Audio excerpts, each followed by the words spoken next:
is not just me. This is not about me. I just want to give my story to give hope to those other kids out there in the barrios, in different bad neighborhoods, and also say, hey, man, Mariano went through a lot of junk, man, and I want to be able to be like him. Okay, camera rolling. Thank you. Camera's rolling. Where do you go by? Is that your street name, your regular name? My street name? Oh, yeah, I don't know. My legal name? My government name? Some people have the acting name, Fidel. Fidel, yeah. I used to, well, you know what? It's funny though, because the other podcast I used to go by Fiddy, remember?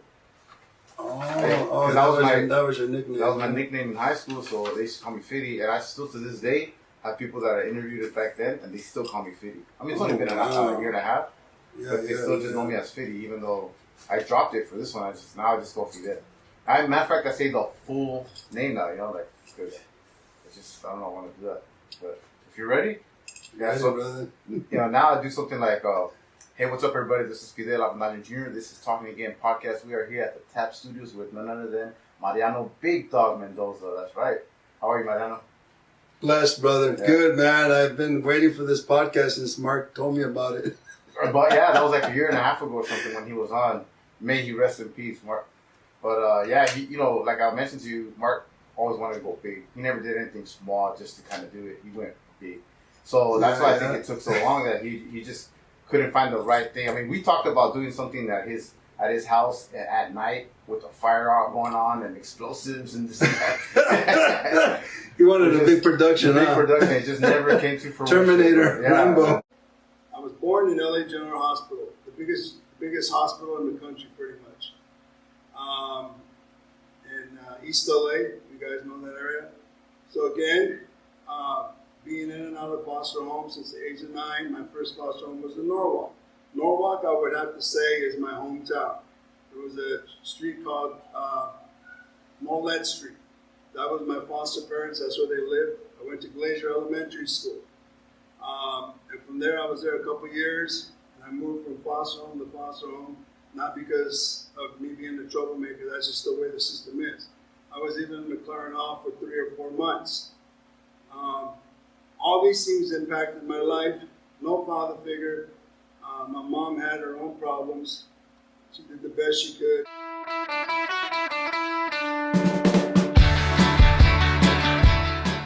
You have a nickname? Big C's. Big C's. How's it going, guys? Caesar, Big C's, and Enciso here.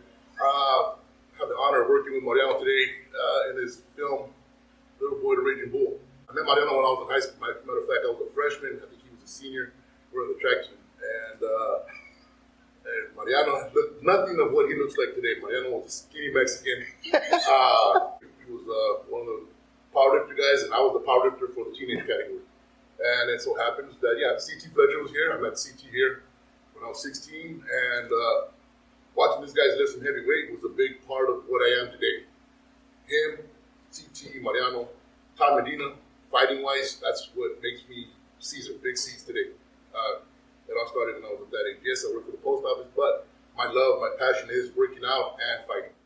I did want to talk to you a little bit about your career, man. Like, you're just your life in general. You've done so much, and I say in such little time because you're still young, 50 years old, right? 52. 52 years old. Yeah. Young buck still to me, if you ask me, right? Because I'm about 40, so we're still young, dude. Of course, hopefully you look healthy. Yeah, if I could look like you, yeah. Maybe. That's why I still hit the bag every once in a while when I can, It's never too late, brother. I'm a seasonal guy. I'm a guy that works out seasonal. Yeah, I live in the gym. That's been my whole life. The gym's kind of saved my life in a sense. Yeah. Sounds kind of weird, but the gym saved my life. Where did that all start for you? Because I know you're an LA native, right? Yes. Born and raised here in LA. You're kind of a little bit of an implant all over the place. You talked a little bit about you were in the foster care system for several years. Where did it all start for you as far as in the gym, you say? The gym started in Norwalk at a gym called American Eagle Gym. That was actually what they call it. If you ever watch those old gyms like Arnold Schwarzenegger, when they used to train underground, the dungeons, they used to call it the dungeon. Yeah. Muscle Beach Venice, when it was all jacked up, when Danny Trejo used to train there, it was called the dungeon. or the yard, they call it a nickname. But yeah, this gym was everything just old school, heavyweight. I mean, we have a plate that was 100 pounds. Shit. And that was like a solid, heavy, solid steel, not that rubber coating stuff we have now. That's where there's no extensions. It's all heavy deadlifts, right? Yeah, they had a couple machines, lat pull downs, crossovers. The bodybuilder guys did, but we had some world champion weightlifters, including C.T. Fletcher. Oh, yeah? He was my mentor. Me and him actually both have the strict curl world record. He has a 2-time world record at 225 and I think 220, and I have the heavyweight world record at 212 and 215. Yeah, so there's a lot of history there at American Eagle Gym. Sherry was the owner. She was like my gym mom, and still to this day, I look at her as a mom. And, everybody, we had strong guys in there. Yeah. I mean, the average guy was benching 315. That's average. I started out at 150, and I ended up doing competition in Venice Beach. My best was a 515 bench press. Yeah. And that's with the lifting shirt, legal, 1001, lock it out, boom.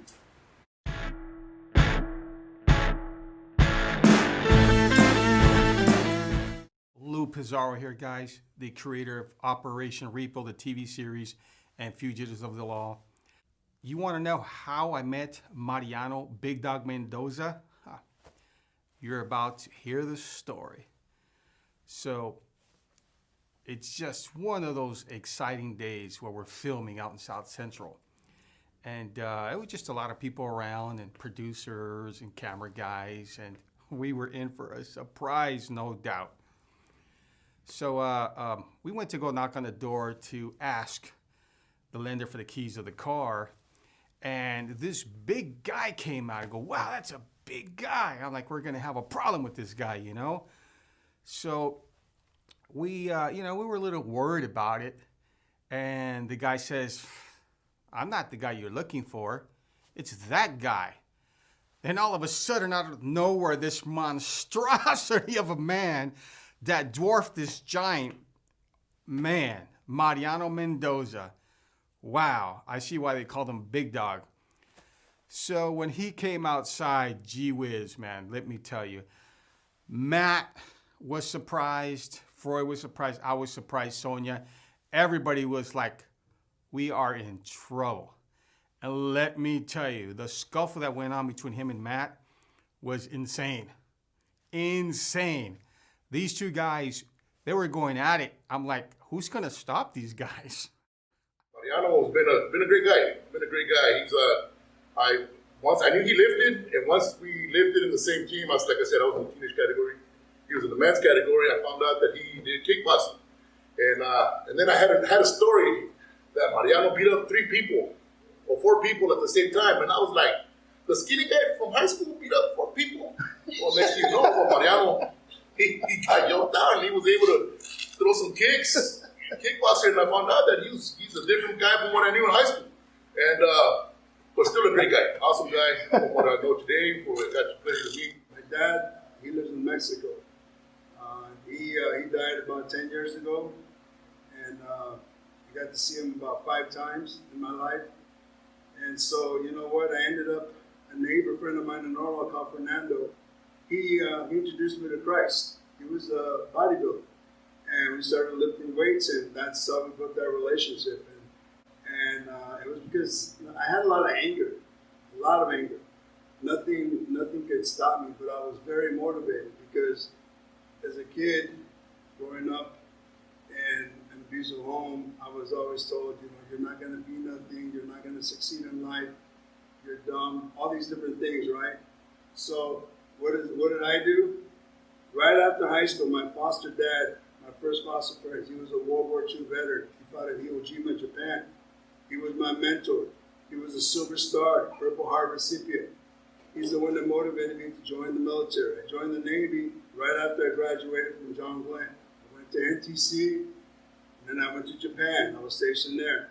Then I got into weightlifting. Here where we're filming right now, there was a gym called American Eagle Gym. Sherry was the owner. I was one of her first members. I remember Sherry, I still talk to her. She was they call her the gym mother. She was a gym mother to everybody in this gym because the reality is she didn't charge anybody. Everybody came in here and hardly nobody paid her, and that's the truth. So I do want to get back to the steroids thing because I think during that era, I think everybody was kind of messing around with steroids. I mean, as far as athletes, actors, like they were all messing around with steroids, and almost to the sense where it was normal, a little bit of normalcy, right? To be using it. It's just that some people weren't using it the right way. But again, we'll get back to that. But you were talking about in Norwalk, that's where it started the gym for you, working out with those guys, hitting, getting max record, world records. Some of those like the strict curl. I was looking at some photos from you back in the day, a little younger with hair, right? Yeah. So this is a big dog with hair. You're like a split image, a little bit bigger split image of Van Damme. Yeah, I don't know that's if funny. you see that or not. Yeah, But I'm like, this guy looks like Van Damme, the Latino Van Damme. Van Damme, and they even told me Vin Diesel. Oh yeah, and that was crazy because I actually did some insert shots for Vin Diesel, and I worked with them on Fast 4, the one where they're doing the cartel stuff in Mexico. So yeah, that's where I actually got to work with. I got to hang out with Paul Walker and Vin Diesel, just the background guy. And next thing, hey, you want to have a beer with us in this trailer? So I was hanging out with both of them. We were talking about jiu-jitsu because Paul Walker was he loved jiu-jitsu, and they gave him an honorary black belt. And Vin Diesel, I was just remember that cool role with both of them right there, and then that girl that played Wonder Woman, she was in there too. Gadesha or something. Right? Yeah, Gadot. Something Gadot. Yeah. So that was wow. I didn't even. She wasn't big then. No, that's like one of her first roles, right? Yeah. And now she's like huge superstar. And it's funny because she kept on messing up the lines. Oh yeah. Yeah. So you see, I worked with a lot of big actors. Yeah. And I seen a lot of screw ups, and I'm like, wow, man. Sometimes I wish I had the camera. You can see take number 20, number 10. Yeah. I'm like, wow, they mess up. They get nervous. They're humans, man. Just like all of us. Mariano, we grew up in rough neighborhoods. Norwalk is not the best city here in California. Actually, I got shot in the mouth. I got hit in the head with crowbars, and I'm still going strong. Is that the one ways? No, I didn't do always. Grew up in the barrio, then obviously in the manor. So obviously those spots are not the best places in Norwalk. But I've gone through my licks. Got hit with the crowbar 5 times in the back of the head. Got shot in the mouth with a 9mm. And God's blessed me. I'm still here, and I'm here to tell about it. So whatever it is that you guys are going through, whatever bringing you down, make sure that keep your head up, dust yourself off, and live to tell it another day. You know what I'm saying? It's like you never know what God has in store for you. Never know. So just whatever you're feeling down, this video right here is going to motivate you to live another day. Guarantee you that. The bodybuilding, it helped me out because I was so angry as a kid when I, going through the abuse as a kid, and then being in foster homes and boys' homes. I was in a Long Beach boys' home for 2 years, and I used to get bullied. And so all those things, and hearing as a kid, oh, you're not going to be nothing, you're dumb, you're slow, as my stepfather said. Oh, wow. So all those negative things, said, okay, I'm going to be somebody, man. I'm going to be somebody. And that's where it all started. Weightlifting, then the MMA, then the acting. Yeah. Yeah, it's crazy how it worked, but God had a plan. You always say, you got to do your part. Yeah.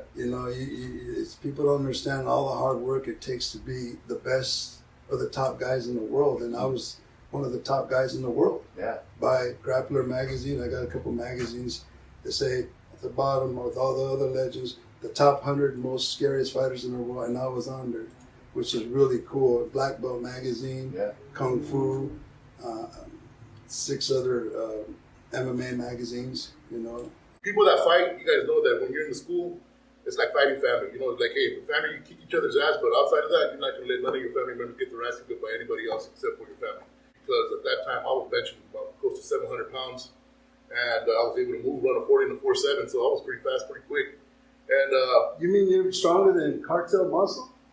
Well, I was 30. I was 27 years old back then. I'm going to be 48 now. So age is a mother. Age is a mother. So just like everything, with age, everything starts deteriorating. I consider Norwalk my hometown, even though I lived in downtown LA for 25 years with my first wife. I'm currently married to Dawn Mendoza, my beautiful, awesome wife. We've been together about 10 years, and it's changed my life. When you have a great woman behind you, guess what? Behind a good man is a great woman, and she's a godly woman. She's put up with me, and that's really hard to do because I'm stubborn, I'm hard-headed, but I'm a hard worker, and I speak my truth. But in the end, as a believer, I love my enemies even. And before I could never do that. I couldn't love my enemies. It's hard to do that. I was like, I'm going to get revenge. That was my anger. You guys can still see I had scars here, breaking glass, all kinds of stuff that I went through.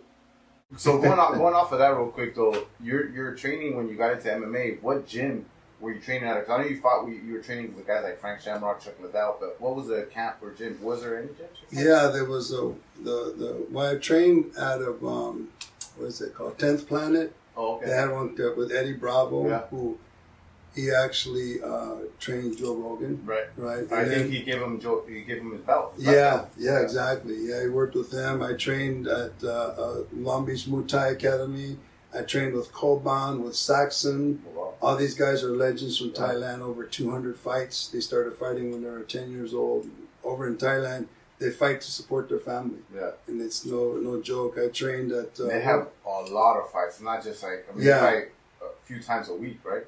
Yeah, they're fighting. Yeah, I want to go there because they say there's the main stadium in Thailand called Olympic Stadium, Lupinex. Yeah. That's the biggest stadium in Thailand. If you go fight there, you're really good. There's a lot of fighters that are taking time away from their career to go to Thailand and train out there for a few months, right? A lot of Toby was one of my trainers. Toby Wildheart Greer.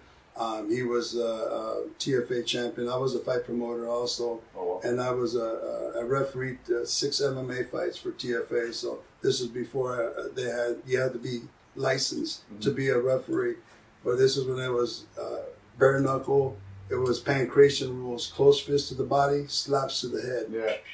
So that's what it was. Yeah, there you go. Yeah.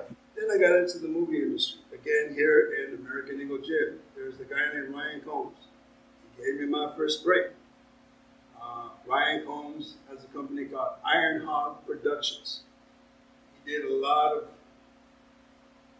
B movies with a lot of famous black actors.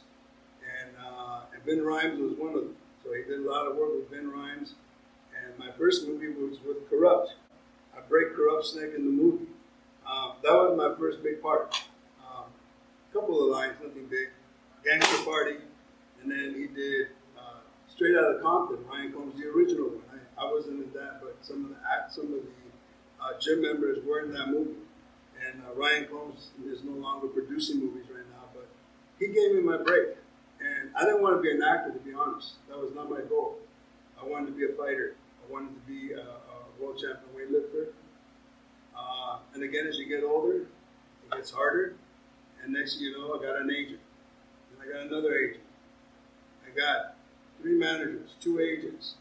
And I would say right now, I'm at about 160 IMDb credits. I've been acting for about 14 years.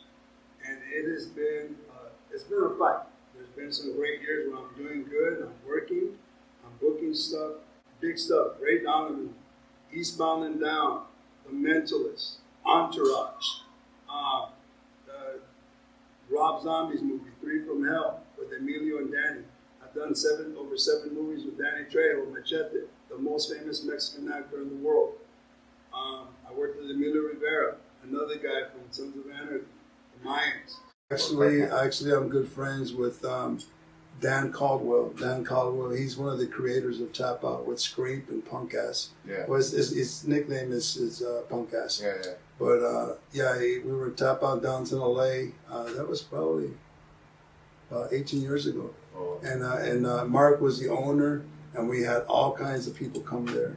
including Ronda Rousey. She came by there. Oh, wow. We had some of the UFC fighters would come and do promos there because it's tap out. Yeah.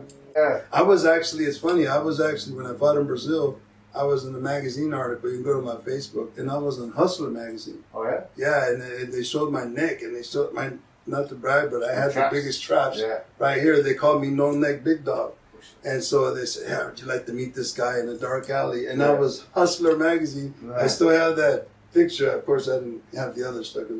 I can't, you know, my wife will slap me. Naked ladies. I go, well, they did a magazine. They wanted tough guys. Yeah. I was the first Mexican bodybuilder turned MMA fighter. And that's how it all happened. And it happened over in a gym, boxing gym, MMA gym, actually, called LA Boxing in downtown LA. Yeah, famous on the Very legendary. A lot of the best boxers in the world came there. It was like Main Street boxing. Sugar Ray Leonard trained there. Sugar Ray Mosley trained there. Maromedo Paez. Oh, yeah? Paez, yeah. Maromedo. Al Stanky, who trained Muhammad Ali. Layla Ali, she trained there. Yeah. So it was legends. A lot of Greeks. You know? But I've done so many incredible roles that I got the name Mexican Debo. I got Mexican Arnold. I got Van Damme, Mexican Van Damme. Yeah. And all those names because of all the movies and all the stuff that I was able to do, which cool, man. That was nicknames that all these different producers and actors gave me. Yeah. Social media was not really big, and not to brag, I was the first Mexican heavyweight bodybuilder to go fight in Brazil for a world title. Right. It was a belt. I fought for a belt, and of course, I looked at the belt and thought, wow, that's pretty awesome. And it was 15,000 people. I fought in Recife, Brazil. That's where I fought. And I fought in Jamaica against Stefanos. Stefanos is the bad guy that fights Van Damme. So I got to fight him in Jamaica, and Kiss was performing live. So I got to meet Gene Simmons and everybody, which is really cool. That's pretty cool. And then I fought Cage Combat. That was really cool. I could do the splits back then. Yeah. But I was 270 pounds, 260. Yeah. Yeah. So. I seen the logo that you have where you're like this and then the splits. Would you actually do that? I was jumping, boom, about 5 feet up in the air, weighing 260 pounds. Yeah, right now I could little bump and I might slip. Well, I seen not so long ago. I seen you do a high kick with Mark on a red carpet. Oh yeah. That was pretty cool. I love Mark, man. We did. Mark is my brother, man. Rest in peace, man. I love you, brother. I miss you, and he made a big impact on my life. I mentored him in the movie industry business. I think Vince Romo too. Mm-hmm. But I got him a lot of work. The last job we did together was My Redneck Neighbor. And he played a redneck, which is really, that's perfect part for Mark. Yeah. I see some of the stuff on YouTube, and on his Instagram. With, what was her name? This actress, right? Is it Maylene or what? Bailin. Yeah. She's a famous Asian Chinese actress. Yeah. She's done a lot of movies. Mm-hmm. Yeah, she was on. She was Batman. She did Batman. Yeah, she did so many things. When I first saw it, I thought Bailin. I just for whatever reason I thought it was a video game character, and I was like, wait. And then but then it reminded me of you kind of being portrayed in a video game, as Oleg, right? In Saints Row 3, right. Yeah. How did that come about? Yeah, that's this game right here, man. How did they approach you to do something like this? And Oleg is not, but I was actually at the E3 signing autographs as Oleg, and there's a friend of mine that owns Petrol. Mm-hmm.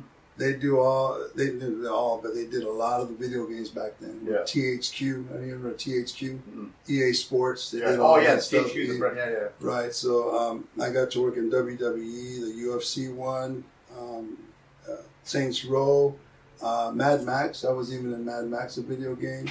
And they actually used my body. If you see Oleg in the poster, it's my face. Yeah. And I'm like a big comical guy that's like 700 pounds. I was like, wow, that's me. Yeah. It was kind of cool to see that. Wow, that's awesome. Yeah. And I have other video games. I got my own called MMA Supremacy. I'm a fighter in the video game. I actually have a character on MMA Supremacy. MarianoBigDawg. Yeah. So if you ever see that game, it's an Xbox and PlayStation 3. So The network wanted him back. We brought him on a couple other episodes. He was actually in a real ring with Matt, and they had this challenge, and it was just, the ratings were just phenomenal, man. It was insane. So, we all became good friends with Mariano. We did a couple other things together, but one of the things about Mariano is that leadership by example. That's Mariano. He leads the way and he opens doors, and that's our job in this industry, to give others opportunities as they were given to us. That's right, guys. Repo Radio with the whole crew. It's Lou, Randy, Stephanie Valencia, and Anna the Wonder Chola, and our special guest, MarianoBigDawg Mendoza. Wow, man. Brother, how tall are you? Under 6'2", a little bit. So I try to cheat us. I'm 6'2". I'm a little under. I'm going to tell the truth. You can tell, because you look like you're like 6'3", 6'4". You can tell somebody you're 6'4", and they're not going to argue with you. Yeah, you know that, right? Well, if you grow some hair. But with the shaved hair, exactly. Yeah. I have a question for you. Talk to us a little bit about that project with the Compton Finest. It's so crazy. I worked with the director. He's been doing a lot of movies, and it's a comedy. And my nickname is Death Wish. We're a crazy SWAT team, and we have some incredible actors. Cisco Reyes is in it. Robert, they call him Silk Delgadillo. Vita Guerra's in it. Charles Maluk, Lavelle Cravel, Lawrence. It's just a whole bunch of people. And it's coming out, I think we're having the premiere at the end of this month. I don't know if it's going to go straight to DVD or the theaters, but it's a funny movie, and it's going to be badass. Oh, nice. That's what we want to hear, man. Yeah. So you have, I see, an untold story, your lifetime story that Miosha, who we had as a guest here a while ago, came in and kind of gave us a teaser about. So can you tell us a little bit about it, or is it still like in the hush hush? No. It's out there. I thanks Lou for Mundo Flix. Oh, you got it, brother. Thank you. It's just awesome and a blessing. My story is probably like a lot of kids in the inner city. I grew up in foster homes most of life from the age of 9 all the way to 18. I was in McLaren Hall. I was in a boys' home for 2 years in Long Beach. And I took all that. My foster dad was a World War II veteran. He's the reason why I joined the military. Like I said, growing up in South Central, Compton, my family was originally from Compton. And it was just crazy. I was in a gang for about a year from Paramount 13. And I did the stupid thing. But you know what? I overcame all the adversities. I had good people around me. I had church. And just that balance, and the military straightened me out, man. I just loved sports, and that was my saving grace, sports, just going to school. And that's what my story's about, man. Overcoming no matter where you come from and stuff like that. Hey, Randy, how you doing over there? You okay? Yeah, I'm good. I'm just looking. I'm looking at his huge list of credits. Oh, I thought you said his huge arms. No. I mean, we got Better Call Saul, Dexter, Angie Tribeca, Silicon Valley. There's so many. Now, one thing I would like to know, you were in Training Day. Did you get to work with the late, great Bill Paxton? Oh, yeah. Rest in peace, So, brother. yeah, I always wanted to meet him. I never got a chance. Did you get to work with him? What was that like? I sure did. I was the most humblest guy. And let me tell you a story. There was all these guys, all these tough guys in there, right? Mm-hmm. I played the leader. I'm the bodyguard to the main guy, Silk Roberto. And I have a machete. And I go, "You looking for trouble?" And then he says, it's something about I can chop you up with that axe or whatever. It was a machete. But he was telling the guys, "Come on, you guys, is this the way you'd act? I'm going to go and kill your leader." And he was telling the guys how to be more gangsterish. What? The guys were gangsters. Bill Paxton was telling these guys, Wow. "Come on, are you guys the real deal or what? What's all the tattoos for and all this, I thought you're from 18th Street or MS-13. That is funny, man. He's telling these guys how to, come on, bring it up, Al. You know what, man? I was a big fan. I'm still a big fan.